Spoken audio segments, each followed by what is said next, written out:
धारावी पुनर्विकास प्रकल्पाविरोधात आज ठाकरे गटाचा मोर्चा। ठाकरे गटाचे पक्षप्रमुख उद्धव ठाकरे मोर्चाचं नेतृत्व करणार। धारावी टी जंक्शनपासून हा मोर्चा सुरू होणार आणि अदानींच्या कार्यालयावर धडकणार। बीकेसीतील अदानींच्या कार्यालयावर ठाकरे गटाचा मोर्चा। ठाकरे गटाच्या मोर्चाला पोलिसांची परवानगी। धारावी पुनर्विकास प्रकल्पाच्या योजनेमध्ये शेकडो कोटींचा टीडीआर घोटाळा, उद्धव ठाकरेंचा आरोप।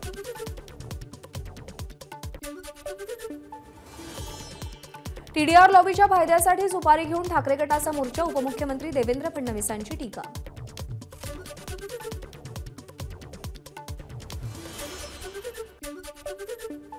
ठाकरे गटाच्या मोर्चावरती प्रश्न उपस्थित करणारे मातोश्री परिसरात बॅनर। मोर्चा केवळ धारावीकरांसाठीच आहे का? शिंदे गटाचा सवाल। अदानींच्या कार्यालयावर मोर्चा काढून काय साध्य होणार? 2014च्या धारावी भाजप उमेदवार दिव्या ढोले यांचा उद्धव ठाकरेंना सवाल। तर ठाकरेंना प्रश्न मांडायचे असतील तर नागपुरातील हिवाळी अधिवेशनात जाऊन प्रश्न मांडले पाहिजेत, दिव्या ढोलेंची प्रतिक्रिया। टाटा सन्सचे माजी अध्यक्ष रतन टाटा यांच्याबद्दल मुंबई पोलिसांच्या कंट्रोल रूमला धमकीचा फोन। धमकी देणारा मनोरुग्ण असल्याचं समोर। नागपूरमध्ये आज भाजपच्या प्रदेश पदाधिकाऱ्यांची महत्त्वाची बैठक। देवेंद्र फडणवीस, विनोद तावडे, पंकजा मुंडे, चंद्रशेखर बावनकुळे आणि नितीन गडकरी उपस्थित राहणार। मुख्यमंत्री मंत्री देखील आता लोकायुक्तांच्या कक्षेत। विधान परिषदेमध्ये विधेयक मंजूर। या कायद्यामध्ये आता भ्रष्टाचार प्रतिबंधक तरतुदींचा समावेश। लोकायुक्त विधेयकाला मंजुरी मिळाल्यानंतर मुख्यमंत्री शिंदेंचा ज्येष्ठ समाजसेवक अण्णा हजारेंशी फोनवरून संवाद। लोकायुक्त विधेयक संमत केल्याबद्दल अण्णांनी मुख्यमंत्री शिंदेंचे आभार मानले। अंमली पदार्थ विरोधात कारवाईसाठी कृती गटाची स्थापना। उपमुख्यमंत्री देवेंद्र फडणवीसांची माहिती। म्हाडाच्या 56 वसाहतींचं 1998 ते 2021 या कालावधीतील वाढीव सेवा शुल्क माफ। मुंबईतील 50,000 रहिवाशांना दिलासा। 1998 पासून वाढीव सेवा शुल्काचे दर लागू करण्यात आले होते। पनवेल ते मडगाव 14 विशेष रेल्वे गाड्या। 22 डिसेंबर ते 2 जानेवारीपर्यंत या गाड्या धावतील। नाताळ आणि नववर्षाच्या सुट्टीनिमित्त बाहेरगावी जाणाऱ्या प्रवाशांची गर्दी पाहता रेल्वेचा निर्णय। उद्या मध्य आणि पश्चिम रेल्वे मार्गावरती मेगा ब्लॉक। मध्य रेल्वेवरील ठाणे ते कल्याण अप आणि डाऊन जलद मार्गावर ब्लॉक, तर पश्चिम रेल्वेवरील माहीम ते सांताक्रूज मार्गावरती मेगा ब्लॉक। हार्बर आणि ट्रान्स हार्बर मार्गावरती मेगा ब्लॉक नसेल। साताऱ्यातल्या धोम कालव्याला भगदाड। ओझरडे गावाजवळची घटना। कालवा फुटल्यानं ओढा आणि नाल्यांमधली पाणी पातळी वाढली। नाल्यांना आणि ओढ्यांना महापूर। कर्नाटकमध्ये पुन्हा टिपू सुलतानवरून वाद। मैसूर विमानतळाचं नाव बदलण्यावरून काँग्रेस भाजप आमने सामने। रोहित शर्माऐवजी मुंबई इंडियन्सच्या कर्णधारपदी हार्दिक पांड्या। गुजरात टायटन्सकडून पांड्याचं मुंबई इंडियन्समध्ये पुनरागमन। हार्दिक पांड्याला कर्णधार करताच अनफॉलो मुंबई इंडियन्स ट्रेंडिंगवर। तासाभरामध्ये लाखो चाहत्यांनी सोशल मीडियावरून मुंबई इंडियन्सची साथ सोडली। शिवसेना आमदार अपात्रता सुनावणीसाठी 10 जानेवारीपर्यंत मुदतवाढ। सुप्रीम कोर्टाचा निर्णय। शिवसेना आमदार अपात्रतेबाबत ऐतिहासिक निकाल येणार। विधानसभा अध्यक्ष राहुल नार्वेकरांची ऑफ द रेकॉर्ड माहिती। सार्वजनिक जीवनात सलीम कुत्ताशी भेट झाली असेलही मात्र कोणतेही संबंध नाहीत। सुधाकर बडगुजरांचं स्पष्टीकरण। व्हिडिओ मॉर्फ केल्याचा बडगुजरांचा दावा। नाशिकच्या पोलीस आयुक्तांकडून सुधाकर बडगुजर यांची चौकशी। अंमली पदार्थ विरोधी पथक कार्यालयामध्ये चौकशी पूर्ण। सलीम कुत्ता बडगुजर यांच्या व्हिडिओमधील सर्वांची चौकशी होणार। नाशिक पोलिसांकडून तातडीनं तपास सुरू। बॉम्बस्फोटातील आरोपीसोबत पार्टीची चौकशी होईल। एसआयटीच्या माध्यमातून चौकशी करून कारवाई करू। गृहमंत्री देवेंद्र फडणवीसांची घोषणा। ठाकरे गटाचा पदाधिकारी दाऊदच्या साथीदारासोबत पार्ट्या करतो। आमदार नितेश राणेंचा आरोप। तर सलीम कुत्ताला सोडवण्यासाठी कुणाचे फोन आले? राणेंचा सवाल। ठाकरे गटाचा पदाधिकारी सुधाकर बडगुजरचे सलीम कुत्तासोबत संबंध, त्याचे पुरावे आम्ही विधान भवनामध्ये दिले। आशिष शेलार यांचं वक्तव्य। आता हे धागेदोरे कुठपर्यंत गेले त्याचा तपासही झाला पाहिजे, शेलारांची मागणी। 1993च्या दंगलीमध्ये बाळासाहेबांनी मुंबई वाचवली। त्यावेळी आम्ही अनेक केसेस अंगावर घेतल्या। आमदार अजय चौधरींचं वक्तव्य तर सुधाकर बडगुजर प्रकरणी एसआयटी अहवालामध्ये सत्य समोर यायला हवं, चौधरींची प्रतिक्रिया. सुधाकर बडगुजर यांच्या विरोधात शिंदे गटापाठोपाठ भाजपही आक्रमक. नाशिकमध्ये बडगुजर यांच्या विरोधात हातामध्ये बॅनर घेत जोरदार घोषणाबाजी. उद्धव ठाकरेंनी बडगुजर यांचा राजीनामा घ्यावा, भाजपची मागणी. आमदार नितेश राणेंनी अधिवेशनामध्ये दाखवलेले फोटो आणि व्हिडिओ 2 वर्षांपूर्वीचे, सुषमा अंधारेंची माहिती.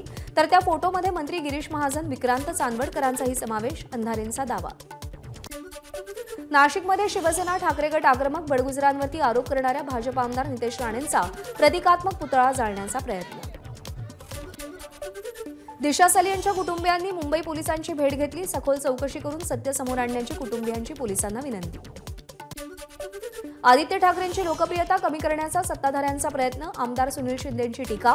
तर वेगवेगळी प्रकरणं शोधून काढायची आणि आदित्य ठाकरेंची लोकप्रियता कमी करण्याचा डाव घालायचा, सुनील शिंदेंची टीका. आदित्य ठाकरेंनी कल्याण लोकसभेतून निवडणूक लढवावी, भरत गोगावलेंची मागणी. मात्र त्यांनी आधी विधानसभा सांभाळावी, मग लोकसभा लढवावी, गोगावलेंचा आदित्य ठाकरेंना टोला. पिंपरी चिंचवडच्या स्पार्कल कॅन्डल कारखान्यामध्ये स्फोट होऊन 6 महिलांचा मृत्यू. हा कारखाना अवैधरित्या सुरू होता. या प्रकरणी विविध कामगार कायद्याअंतर्गत कारवाई केल्याची उपमुख्यमंत्री देवेंद्र फडणवीसांची माहिती. आरे कॉलनीमध्ये राम मंदिर सांस्कृतिक केंद्राच्या जागेवरती कब्रस्तान करण्याचा घाट. योगेश सागर यांचा विधानसभेमध्ये आरोप. लँड जिहाद असल्याची टीका करत नितेश राणेंनी सखोल चौकशीची मागणी केली. निधी वाटपासंदर्भात जितेंद्र आव्हाडांची विरोधी पक्षातील नेत्यांवरच नाराजी. विरोधी पक्षातील काही वरिष्ठ नेत्यांनाच निधी मिळाला, जितेंद्र आव्हाडांची माहिती. अमित शहा आणि शरद पवार यांची भेट पुढे ढकलली. शहा पवार भेट आता सोमवारी होण्याची शक्यता. इथेनॉल बंदीच्या निर्णयासंदर्भात चर्चा होणार. नागपूर विधान भवनाचं नूतनीकरण केलं जाणार. सेंट्रल हॉल पक्ष कार्यालयासाठी 2 एकर जागा हस्तांतरित करण्याची योजना. 3 वेगवेगळ्या आर्किटेक्ट सोबत चर्चा. उपसभापती नीलम गोऱ्हे यांनी आपल्या खुर्चीचा आदर ठेवावा. सुषमा अंधारेंचा नीलम गोऱ्हेंना टोला. तर योग्य ती माहिती घेणं आणि देणं गरजेचं, अंधारेंचं वक्तव्य. ललित पाटील प्रकरणाकडे राजकारण सोडून गांभीर्यानं पाहावं, सुषमा अंधारेंचं आवाहन. तर ललित पाटील प्रकरणी गृहमंत्री देवेंद्र फडणवीसांनी खोटी माहिती दिली, अंधारेंचा फडणवीसांवर आरोप. ललित पाटील प्रकरणात ठाकरे गटाकडून नार्को चाचणीची मागणी. तर ललित प्रकरणाची सखोल चौकशी होत नाही तोपर्यंत पाठपुरावा करणार, आमदार सचिन अहिर यांचं वक्तव्य. उपमुख्यमंत्री देवेंद्र फडणवीसांना आमच्या पक्षाबाबत चिंता का वाटते, सुषमा अंधारेंचा सवाल.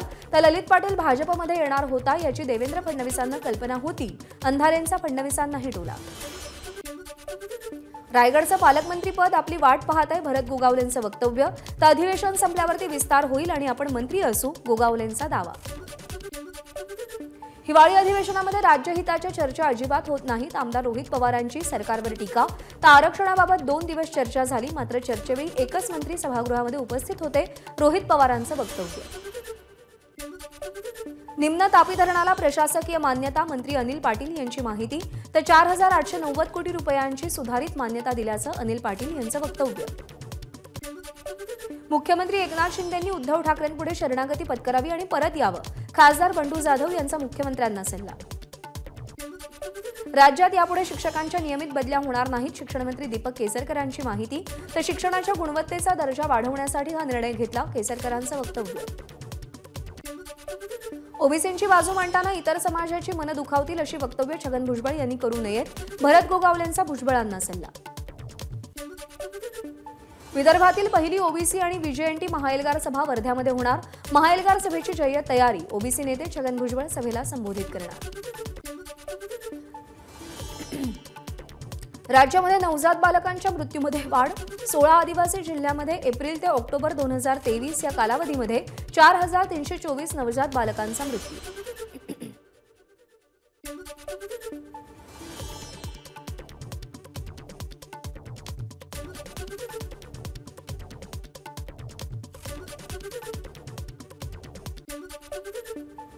राज्यामध्ये तब्बल 73,998 तीव्र कुपोषित बालकं, तर 4,17,349 मध्यम कुपोषित बालकं. महिला आणि बालकल्याण मंत्री अदिती तटकरे यांची लेखी उत्तरात माहिती. हिंदू मंदिरामध्ये येणारं दान हिंदूंच्या कल्याणकारी योजनांसाठी कामासाठी वापरलं जावं, विश्व हिंदू परिषदेची मागणी. तर ही मागणी योग्य असल्याचं प्रवीण दरेकरांचं वक्तव्य. प्रभू श्रीराम या विषयावरती शालेय विद्यार्थ्यांना विविध स्पर्धा घ्या, मंत्री मंगलप्रभात लोढा यांचे मुंबई महानगरपालिकेला निर्देश. पंढरपुरातील विठ्ठल मंदिराच्या विकास आराखड्याच्या कामाला सुरुवात, हिवाळी अधिवेशनात जादाचे 150 कोटी रुपये मंजूर. जागतिक धम्म परिषदेनिमित्त मुंबईमध्ये भव्य रॅली, परिषदेला धम्मगुरू दलाई लामा उपस्थित राहणार, केंद्रीय सामाजिक न्याय राज्यमंत्री रामदास आठवलेंची माहिती. रिफायनरी राजापूरमध्ये कार्यान्वित व्हावी यासाठी रिफायनरी समर्थकांकडून मोर्चे बांधणी, रिफायनरी समन्वय समितीनं केंद्रीय मंत्री नारायण राणेंची भेट घेतली. परभणीच्या रेपा गावात विवाहित तरुणाची आत्महत्या, मिशन मराठा आरक्षण हातापायावरती लिहून आत्महत्या केली. मराठा आरक्षणासाठी तरुणानं आत्महत्या केल्याचा नातेवाईकांचा दावा. रत्नागिरीच्या लोटे औद्योगिक वसाहतीतील केमिकलयुक्त सांडपाणी करबवणी खाडीच्या पाण्यामध्ये सोडलं, पाणी दूषित झाल्यानं मासेमारी करायची कशी, असा मासेमारी करणाऱ्यांनी सवाल उपस्थित केलाय. छत्रपती संभाजीनगरमध्ये 2 चिमुकल्यांचा तलावात बुडून मृत्यू, वाळूंज एमआयडीसी पोलीस ठाण्यामध्ये अकस्मात मृत्यूची नोंद, घटनेमुळे बजाजनगर परिसरात हळहळ. कोल्हापूर जिल्ह्यातील बिदरी साखर कारखान्यामध्ये उसाला सर्वाधिक दर, उसाला प्रतिटन 3407 रुपयांचा दर देण्याची घोषणा. पहिल्या टप्प्यामध्ये 3200 एफआरपी देण्यात येणार, तर दुसऱ्या टप्प्यामध्ये 207 रुपये दिले जाणार. छत्रपती संभाजीनगरमध्ये जिल्हा परिषदेचा अनोखा उपक्रम, विद्यार्थ्यांऐवजी पालकांच्या क्रीडा स्पर्धांचं आयोजन. जिल्हा परिषदेच्या 2130 शाळांमध्ये हा उपक्रम राबवला जाणार. नांदेडच्या भोकरमधील एका शाळेकडून विद्यार्थ्यांसाठी दिलं जाणारं कडधान्य परत केलं गेलं. कडधान्य निकृष्ट दर्जाचं असल्याचं कारण देत ते परत पाठवलं गेलं.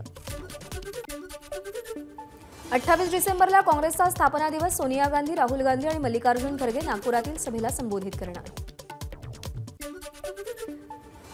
सापडलेल्या पैशांशी काँग्रेसचा काहीही संबंध नाही, हा आपल्या कुटुंबाचा पैसा. छापेमारीमध्ये 350 कोटीहून अधिक रोख सापडल्याप्रकरणी काँग्रेसचे खासदार धीरज साहूंची प्रतिक्रिया. महादेव बेटिंग ॲप प्रकरणी आज अभिनेता साहिल खानसह तिघांची चौकशी. शूटिंगमध्ये व्यस्त असल्याचं कारण देत कालच्या चौकशीलाही साहिल खान अनुपस्थित. साहिल खाननं मुंबई पोलिसांकडून 15 दिवसांचा वेळ मागितला. मध्य प्रदेशच्या उज्जैनमध्ये मांसाहार विकणाऱ्यांवर कारवाई, मुख्यमंत्री मोहन यादव यांच्या आदेशानंतर दुकानांवर बुलडोझर चालवला. पंतप्रधान नरेंद्र मोदी 17 डिसेंबरला गुजरात दौऱ्यावर. सुरत डायमंड बुर्स इमारतीचं डायमंड रिसर्च अँड मर्केंटाईल सिटीचा भाग आणि सुरत विमानतळाच्या नवीन अपग्रेड केलेल्या टर्मिनल इमारतीचं मोदी उद्घाटन करणार. पंतप्रधान मोदी आज विकसित भारत संकल्प यात्राच्या लाभार्थ्यांशी संवाद साधणार. 5 राज्यांमध्ये विकसित भारत संकल्प यात्रेला हिरवा झेंडाही दाखवणार. संसद भवनातील घुसखोरी प्रकरण मास्टरमाइंड समजल्या जाणाऱ्या ललित झा याला पोलिसांनी 7 दिवसात ताब्यात घेतलं. दिल्ली पोलीस आता इतर 4 जण आणि ललित झा याची समोरासमोर चौकशी करणार. भारताचा परकीय चलन साठा 4 महिन्यांच्या उच्चांकावर. भारताचं परकीय चलन $606 अब्ज वर. रिझर्व्ह बँक ऑफ इंडियाची माहिती. इराणचं मोठं पाऊल, भारतीयांना आता व्हिसाशिवाय देशामध्ये प्रवेश मिळेल. 2022 मध्ये गुगलकडून 12,000 कर्मचाऱ्यांची कपात. गुगलच्या टाळेबंदीमुळे मनोबलावर मोठा परिणाम. सीईओ सुंदर पिचाई यांची माहिती. तर गुगलची ही इतिहासातील सर्वात मोठी टाळेबंदी असल्याचं समोर. ट्विटर एक्सवरून आता लवकरच पैसे पाठवता येणार, एलॉन मस्क यांची घोषणा. श्रीलंका क्रिकेट बोर्डाचा मोठा निर्णय, माजी दिग्गज कर्णधार सनथ जयसूर्याला पूर्णवेळ क्रिकेट सल्लागार म्हणून नियुक्त केलं.